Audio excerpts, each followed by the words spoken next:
A Gênese. Capítulo 15.16. Desaparecimento do corpo de Jesus. 64. O desaparecimento do corpo de Jesus após sua morte ha sido objeto de inúmeros comentários. Atestam-nos 4 evangelistas, baseados nas narrativas das mulheres que foram ao sepulcro no 3º dia depois da crucificação e lá não o encontraram. Viram alguns, nesse desaparecimento, um fato milagroso, atribuindo outros a uma subtração clandestina. Segundo outra opinião, Jesus não teria tido um corpo carnal, mas apenas um corpo fluídico, não teria sido, em toda a sua vida, mais do que uma aparição tangível, numa palavra, e uma espécie de agênere.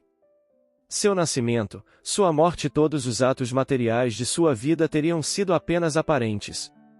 Assim foi que, dizem, seu corpo, voltado ao estado fluídico, pôde desaparecer do sepulcro e com esse mesmo corpo é que ele se teria mostrado depois de sua morte. É fora de dúvida que semelhante fato não se pode considerar radicalmente impossível, dentro do que hoje se sabe acerca das propriedades dos fluidos, mas, seria, pelo menos, inteiramente excepcional e em formal oposição ao caráter dos agêneres. Capítulo 14, item 36.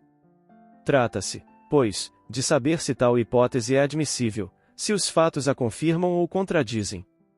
65. A estada de Jesus na Terra apresenta 2 períodos, o que precedeu e o que se seguiu à sua morte. No primeiro, desde o momento da concepção até o nascimento, tudo se passa, pelo que respeita à sua mãe, como nas condições ordinárias da vida. Nota de Allan Kardec: não falamos do mistério da encarnação, com o qual não temos que nos ocupar aqui e que será examinado ulteriormente. Desde o seu nascimento até a sua morte, tudo, em seus atos, na sua linguagem e nas diversas circunstâncias da sua vida, revela os caracteres inequívocos da corporeidade. São acidentais os fenômenos de ordem psíquica que nele se produzem e nada tem de anomá-los, pois que se explicam pelas propriedades do perispírito e se dão, em graus diferentes, noutros indivíduos. Depois de sua morte, ao contrário, tudo nele revela o ser fluídico. É tão marcada a diferença entre os 2 estados, que não podem ser assimilados. O corpo carnal tem as propriedades inerentes à matéria propriamente dita, propriedades que diferem essencialmente das dos fluidos etéreos. Naquela, a desorganização se opera pela ruptura da coesão molecular. Ao penetrar no corpo material, um instrumento cortante lhe divide os tecidos. Se os órgãos essenciais à vida são atacados, cessa-lhes o funcionamento e sobrevém a morte, isto é, a do corpo. Não existindo nos corpos fluídicos essa coesão, a vida aí já não repousa no jogo de órgãos especiais e não se podem produzir desordens análogas àquelas.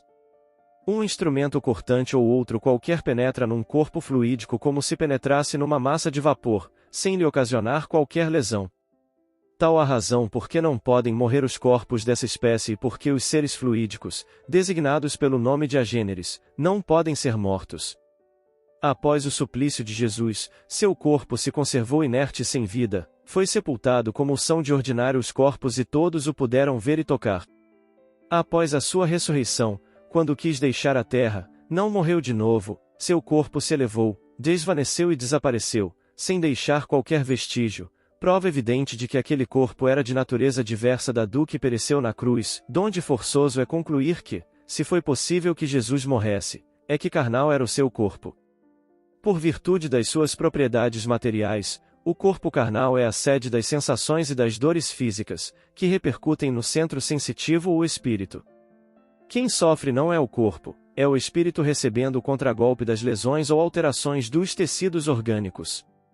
Num corpo sem espírito, absolutamente nula é a sensação. Pela mesma razão, o espírito, sem corpo material, não pode experimentar os sofrimentos, visto que estes resultam da alteração da matéria, donde também forçoso é se conclua que, se Jesus sofreu materialmente, do que não se pode duvidar, é que ele tinha um corpo material de natureza semelhante ao de toda a gente. 66. Aos fatos materiais juntam-se fortíssimas considerações morais. Se as condições de Jesus, durante a sua vida, fossem as dos seres fluídicos, ele não teria experimentado nem a dor, nem as necessidades do corpo. Supor que assim haja sido é tirar-lhe o mérito da vida de privações e de sofrimentos que escolhera, como exemplo de resignação. Se tudo nele fosse aparente, todos os atos de sua vida, a reiterada predição de sua morte, a cena dolorosa do Jardim das Oliveiras, sua prece a Deus para que lhe afastasse dos lábios o cálice de amarguras, sua paixão, sua agonia, tudo, até o último brado, no momento de entregar o espírito, não teria passado de vão simulacro, para enganar com relação à sua natureza e fazer crer num sacrifício ilusório de sua vida, numa comédia indigna de um homem simplesmente honesto, indigna, portanto, e com mais forte razão de um ser tão superior. Numa palavra, que ele teria abusado da boa-fé dos seus contemporâneos e da posteridade. Tais as consequências lógicas desse sistema, consequências inadmissíveis, porque o rebaixariam moralmente, em vez de o elevarem. Jesus, pois, teve, como todo homem, um corpo carnal e um corpo fluídico, o que é atestado pelos fenômenos materiais e pelos fenômenos psíquicos que lhe assinalaram a existência. 67. Não é nova essa ideia sobre a natureza do corpo de Jesus. No IV século, Apolinário, de Laodiceia, chefe da seita dos apolinaristas, pretendia que Jesus não tomara um corpo como o nosso, mas um corpo impassível, que descera do céu ao seio da Santa Virgem e que não nascerá dela, que, assim, Jesus não nascerá, não sofrerá e não morrerá, senão em aparência. Os apolinaristas foram anatematizados no Concílio de Alexandria, em 360, no de Roma, em 374, e no de Constantinopla, em 381. Tinham a mesma crença os docetas, do grego doké, aparecer, seita numerosa dos gnósticos, que subsistiu durante os 3 primeiros séculos.